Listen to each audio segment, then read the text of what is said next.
Bonsoir à tous et bienvenue dans cette nouvelle séance de minuit. Ce soir, nous allons parler de fantômes, de démons, d'exorcisme, de la poupée Annabelle, mais je laisse immédiatement mon invité se présenter. My name is Chris McKinnell, and I'm the director of the Warren Legacy Foundation for Paranormal Research. I also happen to be Ed and Lorraine Warren's grandson. I continue their work, and I'm very happy to be on La Séance de Minuit. Welcome to the show.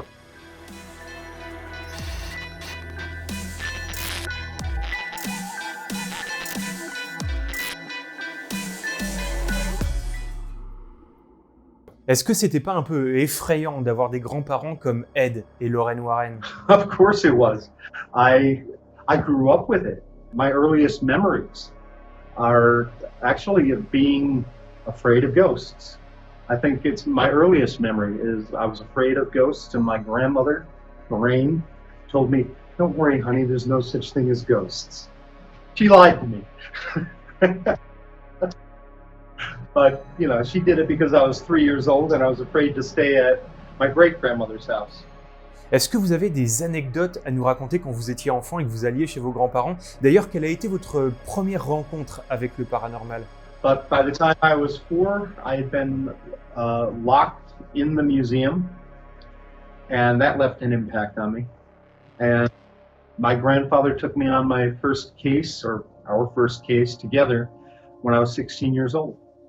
And it was a major poltergeist case.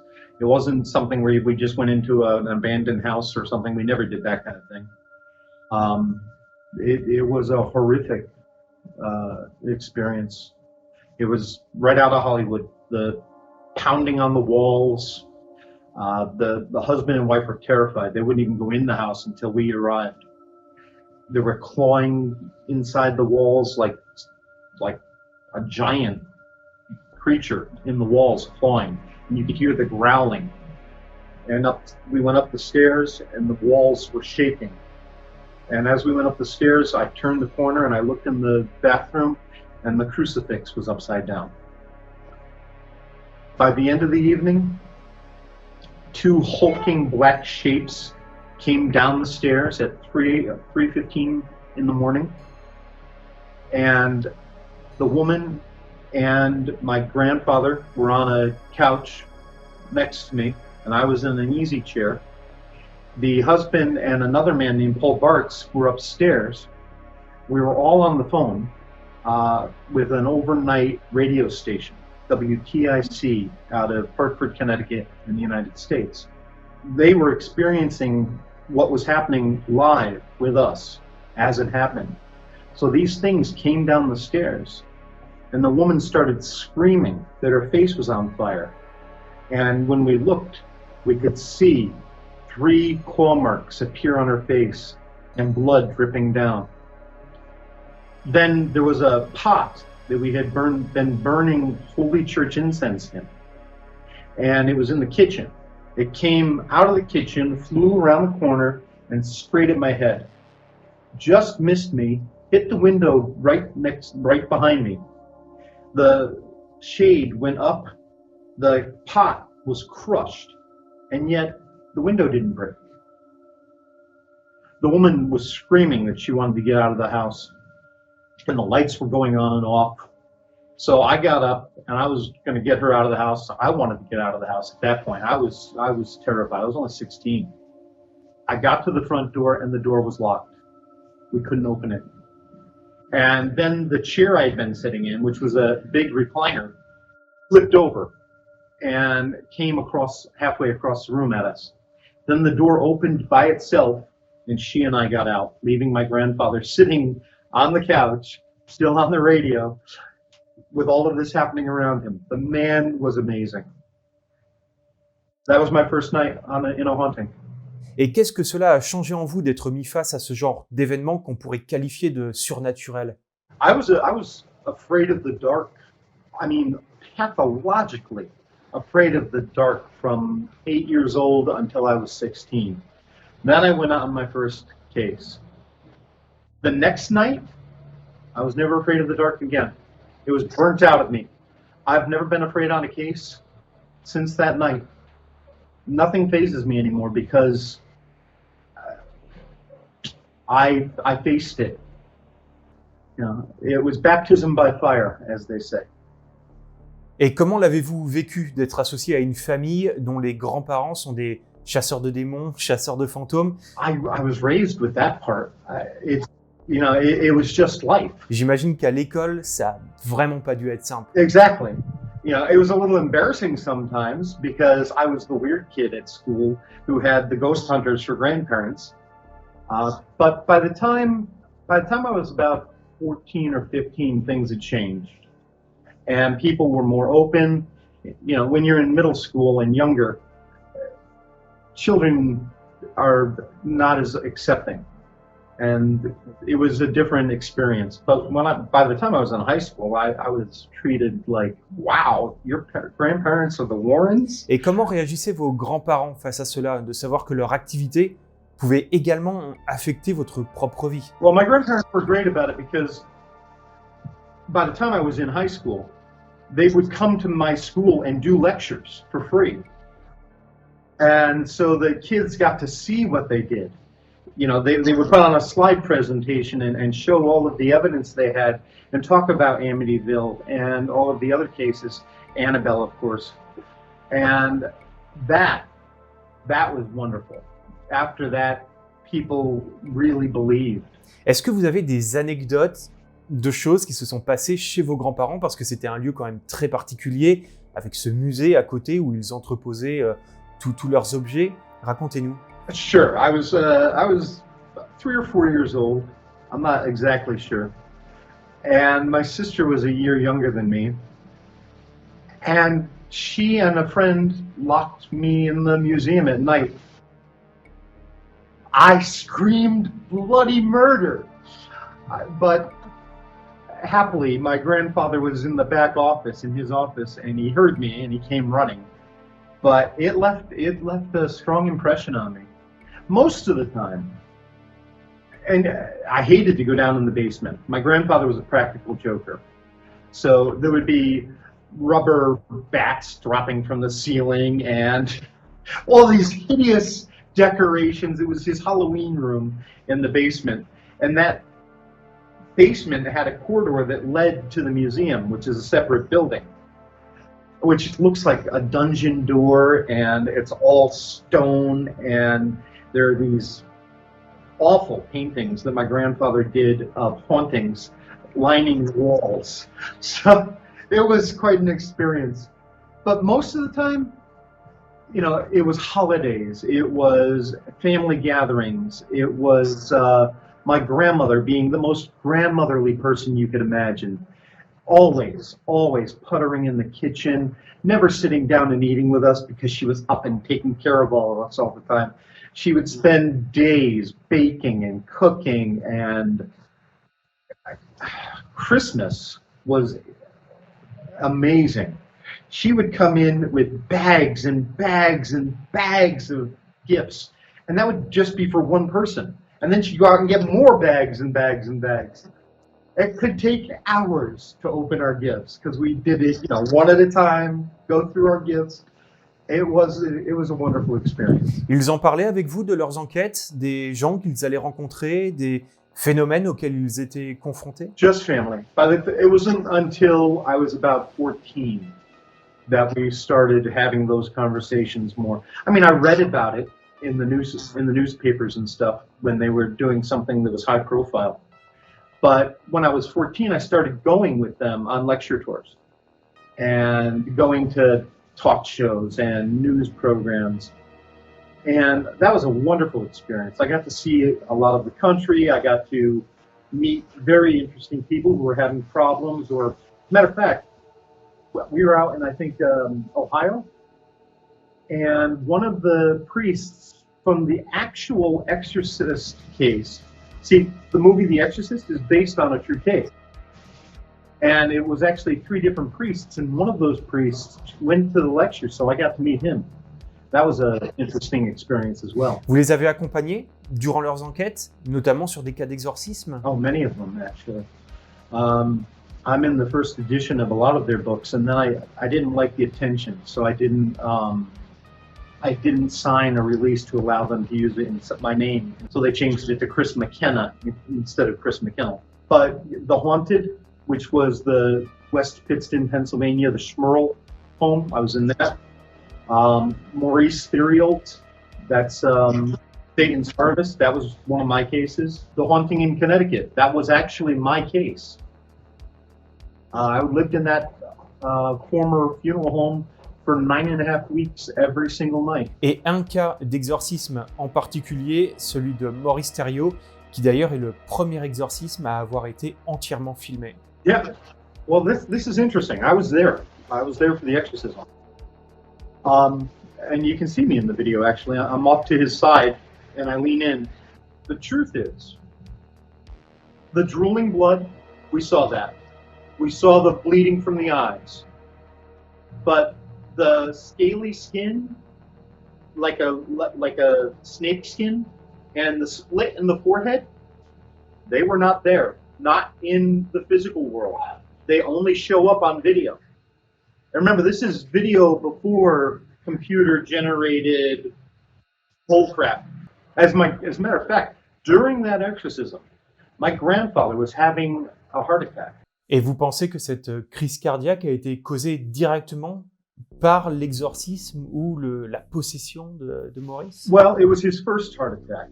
And we had done a house cleansing earlier in the day, which was a poltergeist case that I had also worked on in Tewksbury, Massachusetts. And the Theriault case was in Warren, Massachusetts. And we were working with Bishop McKenna, an extraordinary, holy man, truly pious. One of the two most spiritual men I've met in my entire life, he and the Dalai Lama. My grandmother has always said it was the other case that caused my grandfather's heart attack. The exorcism hadn't even started, and in the video you can hear my grandmother suggesting to my grandfather that he have a banana because she thought his potassium was low. And it turned out we knew the next morning that he had a heart attack and he was in the hospital. L'histoire de Maurice Theriault est vraiment très très triste. Est-ce que vous pouvez nous raconter votre première rencontre avec cette personne? Yeah. The first day we arrived, I was there for the initial consultation as well. My grandfather decided that we should go to Maurice's father's grave. Now, Maurice's father had been a horrifying monster, just a terrible human being. And he did things to Maurice that were just disgusting. And so Maurice was really messed up. So my grandfather felt it would be a good idea to try to break that attachment, because one day Maurice's father had called Maurice on the phone and said, "Maurice, I just want you to know that I love you." First time he had ever told Maurice that. He then put the phone down, didn't hang it up, just put it down. He got a gun. He went in the other room. He killed Maurice's mother, and then he killed himself. And Maurice listened to it. So my grandfather decided we should go to the grave. And Maurice spoke to his father, and he said, "Dad, I want you to know I love you and I forgive you." As soon as he said that, you could hear it. It was amazing. Bam! Right under his chin. Lifted him off the ground, threw him back 3 or 4 meters, flat on his back. I mean, in the air, flew. And you heard the punch. What we learned from this case, what I learned from this case, was there are always underlying problems that make a person vulnerable to the paranormal. And if you don't deal with those problems, then the paranormal can still come right back. The exorcism had been successful, but a few years later, because no one took care of the underlying issues that made him vulnerable, he came back under possession. He picked up his shotgun. He waited for his wife to come home from work. pointed the gun at her. She ran out the house. He blew off her arm. He dragged her back into the house, and she was sure she was going to die. And at the last moment, he put the gun under his chin, and he shot himself. Il y a déjà eu des cas pour lesquels vous avez senti qu'il y avait un réel danger pour les personnes et également pour vous? Sure, many. The haunting in Connecticut, the Southington case, the woman was being raped. One of the children was almost killed. Thing attacked me repeatedly. But whenever somebody is in danger, whenever I'm worried that somebody's not going to live, yeah, that's a major source of concern. I cannot afford to get afraid. These things feed off of fear. They feed off of negative energy. I was working on a case many years ago, back when I was much more fit than I am today. The woman was pregnant, and the man was coming under possession. There were actually Satanists involved in this case. This house was right next to a funeral home, and the Satanists were using the energy of the dead to do their rituals. And they actually followed me and one of my partners home one night. We lost them, of course, thank goodness. But one night I was there with my partner, and we were in one bedroom. The husband and wife were in the other. And we were woken up by screams. My partner kind of lost it. And he's like, Chris, she's screaming. I said, I know, get out of my way. And I ran across the hallway, and the husband was levitated over the bed and over her. I didn't think twice. I ran, I jumped, and I tackled him out of midair.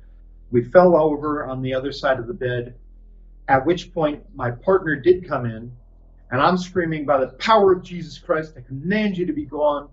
And he's throwing holy water on him, and it did pass, thank God. I just heard from her, and she is now a grandmother, and they are divorced, but she's very happy. Est-ce que parfois c'est allé si loin que vous avez eu peur pour votre propre vie? Oh, too many times to count. I've been in car accidents right after doing a ritual because the brakes went out. I've been levitated in the Schmerl house, the haunted.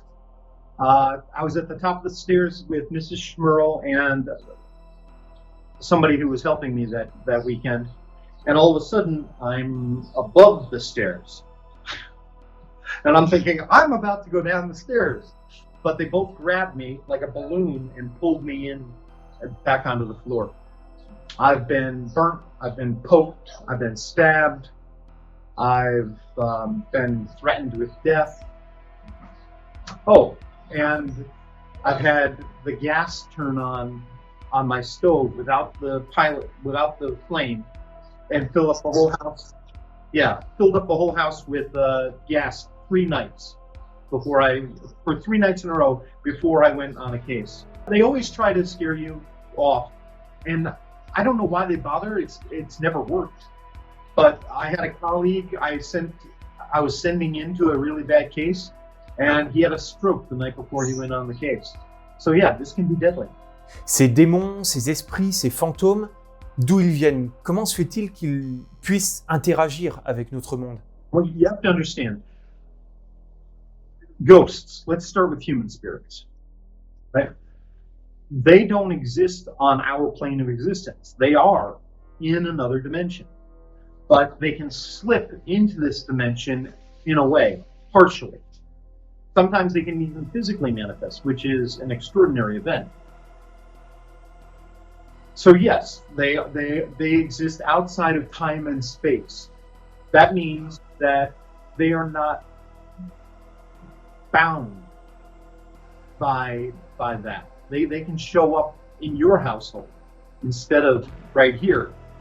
Having said that, most ghosts stay where they felt most comfortable in life or where they had the traumatic experience that ended their life. And they're stuck. Most ghosts are stuck. Others are guardians who stay either to protect a loved one or because they've got some unfinished business. So they're going to pop up wherever they need to accomplish their goal, and then they'll pass over. As for the negative entities that we deal with, they're very powerful. They've never existed on Earth in a living form. Yeah, by definition, they are other dimensional. What are they? I really don't know for sure. I don't believe that they're fallen angels. I do believe that they are like a psychic vampire. They suck energy out of you. They suck that negativity out of you. Whereas a good spirit doesn't need that energy. Alors, on a tous en tête le film L'Exorciste, ce cas de possession absolument terrifiant. Est-ce qu'en réalité, un véritable exorcisme se déroule un peu comme dans ce film? The movie The Exorcist is pretty good, actually. It's a little over the top. Although you've seen Maurice's exorcism, so you can see there's similarities there. They do exhibit tremendous strength. I had made a mistake early on when I was doing one of my first exorcisms, and I didn't want the man to be hurt. So I had them duct tape his arms and legs to a strong chair. He ripped right through that duct tape like it was nothing. And then he ran out of the house and was taunting me. But we got him back, and we used zip ties with towels wrapped around his arms first and legs first to cushion it, but then we used zip ties. And those he couldn't break. So we were able to restrain him, do a proper exorcism, and it was finished. Et on ne peut pas imaginer qu'au lieu d'être possédés, ces gens sont tout simplement atteints d'une sorte de maladie mentale? No. Well, let me qualify that answer. Let me explain what I mean by no. There is a huge difference between mental illness and possession. Possession truly is something where you see external phenomena, you see things that no human being can do. They're displaying things like speaking in languages they don't know, or they know things that nobody should know, like they know what happened to me when I was 2 years old, and they'll tell me. And it's like, that man couldn't know that. There's no way that man can know that. Having said that, as I mentioned earlier, there's always an underlying reason that someone is vulnerable. It could just be stress. It could be trouble within the family. It could be the typical teenager going through puberty, causing the poltergeist phenomenon. It could be that they're psychic. And so they're self-manifesting a haunting, which does happen a lot. Or it could be mental illness. Just because you're mentally ill doesn't mean there isn't something paranormal happening in the household. It means that that's the reason that you're vulnerable, and we also have to deal with the mental illness aspect. So if you're depressed, we want to get you on antidepressants. We want to get you into counseling. We want to deal with whatever the trauma is that is making you vulnerable. It's half the battle. Truly, half of what I do, half of what any good researcher does, is diagnosis, is trying to understand what the real problem is. Then we can deal with it. Although also, trauma can open up your psychic abilities. That happens a lot. Not just with near-death experiences, which is common, but even things like a car accident, or, God help us, rape, or assault, things of that nature. Those kind of traumas can also open a person up. Alors, il y a eu la saga Conjuring, des films qui reprennent les enquêtes de vos grands-parents. Qu'est-ce que vous pensez de ces films? Et est-ce que vous pensez que vos grands-parents sont bien représentés par ces acteurs? They're Vera Farmiga, she got to spend time with my grandmother. And they loved each other. They really did. She portrays my grandmother very well. I really like her portrayal. Unfortunately, Patrick Wilson, a fantastic actor, very, very nice man. He never got to meet Ed. You know, Ed's been gone a while. And so the only time I saw him act like my grandfather was in The Conjuring 2. After they are on a TV talk show, the Ed character gets really pissed off because they had a skeptic on the show. And I said, yeah, that's my grandfather. But, you know, when he picks up a guitar and he starts singing, that was not my grandfather ever. Alors évidemment, j'ai une question au sujet d'Annabelle, la poupée qui a effrayé quand même beaucoup de monde au travers de ses films. Qu'est-ce que vous pouvez nous en dire de Annabelle, de son histoire? Est-ce que vraiment elle était aussi dangereuse que vos grands-parents le laissaient prétendre? Okay, Annabelle. Annabelle has been dangerous. Very dangerous. Well, deadly dangerous. Back in the late 60s, it was owned by a nurse and her roommates. It was a gift from her mother. And they thought it was cute, so they would put it at the dinner table with them and while they're eating dinner. And one night, the doll's arms moved up on the table. And they were like, wow, there must be a ghost in the doll. They weren't afraid. So they got a medium to come in and do a seance. Definitely do not recommend seances. I don't recommend spirit communication. I don't recommend spirit boxes. Spirit communication is an incredibly slippery slope, and if you don't know exactly what you're doing, you can create an attachment that will come back on you. Definitely not recommended. But they did an exorcism, and the entity told the medium that it was the spirit of a little girl named Annabelle who had died in front of the house, and it was just looking for somebody to love it. So, of course, being nurses and compassionate, they immediately fell in love with this doll. And they were told its name was Annabelle. So they called it Annabelle. They bought it jewelry. There's a little bracelet that it has on it. You take it with them everywhere. Things started to get creepy. The doll would meet them at the front door when they came home, or it wouldn't be where they left it. Parchment paper would be found in the household with crayon writing on it, leaving messages to them. They started to get afraid. A boyfriend was over one Sunday afternoon.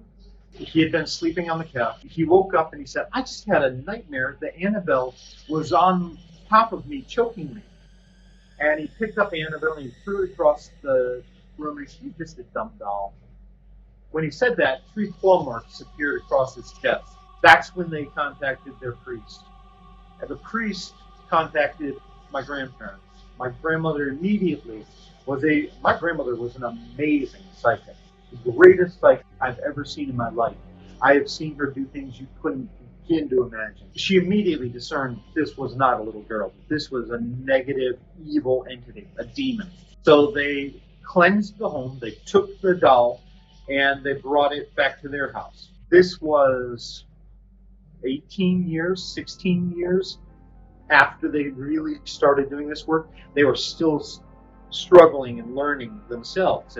And so they had Annabelle sitting on a chair down in the basement. A friend of ours came to visit them, Father Bill Charbonneau. He said, Ed, I hear that you've got a doll that attacks people. And my grandfather said, that's right, Father, would you like to see it? It's downstairs. So they went downstairs, and Father Bill walks right up to the doll, picks it up, throws it across the room, and says, God is stronger than the devil. And my grandfather said, yes, Father, God is stronger than the devil, but no man is. As Father Bill was driving home that night, he said that this halo of light came straight at him. And just before he veered out of the way and off the road and into a ditch, he saw Annabelle in the light. His car was totaled, his leg got broken, and he knew he shouldn't have challenged the doll. Another time, my grandparents were out in Pennsylvania in the United States. They'd been on a lecture tour. They were going through towns like Lord's Valley, Paradise, Bethlehem, all of these biblical names. And my grandfather said, not even Amityville or Annabelle can hurt us here. Shouldn't have challenged it. As soon as he did, bam, something hit the back of their car, threw them off the road. There was no car around. Nothing could have possibly hit them. There was a truck about a kilometer behind them who said he saw it, and they said it looked like something had just smashed into him. And they were not hurt, but they were shaken up. Ever since we've had Annabelle in the box. Est-ce qu'au final, ce n'était pas devenu un business pour vos grands-parents, le surnaturel, notamment en ouvrant ce musée de l'occulte à côté de leur demeure? You have to understand, first, it's never really been a business. It's never been open to the public. You couldn't just show up and go there. It was always by invitation. It was by special event. Now, over the last 5 years, I think, the town changed the laws, and so it's not open to the public at all. We can't show at all. It is more of a repository and a prison for these energies so that they're not released out into the world again. We don't destroy them, because if you destroy the object that these things are attached to, then you've released the energy. And then it can go out and hurt somebody else. Est-ce que toutes ces manifestations paranormales, ces cas de possession sont réels, ou est-ce simplement des gens qui ont besoin d'être écoutés, des gens qui se seraient renfermés dans certaines croyances alors qu'ils ont simplement besoin d'aide, d'écoute? My grandparents were very Catholic. I'm not. I'm also far more of a skeptic than they are. I've seen it all. I know it exists, but I'm always going to assume it's natural until I've got proof otherwise. And I've learned that psychology is an incredibly important component to working with the paranormal, which is something that my grandparents didn't have any conception of or work with at all. My grandmother was a wonderful counselor, a natural counselor. People would open up to her, she could talk to them, and they just felt wonderful afterward. So, in her own way, she was doing it, but it wasn't something she was, I think, consciously aware she was doing. Alors, y a-t-il un danger à regarder trop de films d'horreur? Est-ce que regarder ce genre de film très régulièrement pourrait attirer certaines entités? Movies are fine. I don't worry about movies. What I do worry about are the paranormal TV shows. Ghost Adventures is a perfect example of really, really, really bad practice. If you try to do what you see them do, you're going to get yourself hurt. You cannot produce a haunting on a television production schedule every single week. What we're finding, we get a lot of cases from families who have had these TV shows come in. They stir things up, they make it far worse, and then they leave because they've gotten what they want, and they don't actually solve the problem. So, yeah, those I recommend people stay away from. They're awful. Alors imaginons que quelqu'un regarde cette vidéo et est confronté à des cas de hantise, à des cas de phénomènes surnaturels chez lui, dans sa demeure. Qu'est-ce que vous lui conseillez de faire? If you are in a haunting, I tell people stay away from the paranormal completely. Don't watch scary movies, watch comedies. You know, listen to relaxing music. Raise the vibrations of your home. Clean your house. Make it uncluttered. It's very important for the energy flow. I have found in at least 50% of the hauntings that we deal with, the house is filthy. Merci beaucoup, Chris, d'avoir pris le temps de répondre à mes questions. Et merci à tous ceux qui auront regardé cette vidéo. À très bientôt pour une prochaine séance de minuit. Bye bye.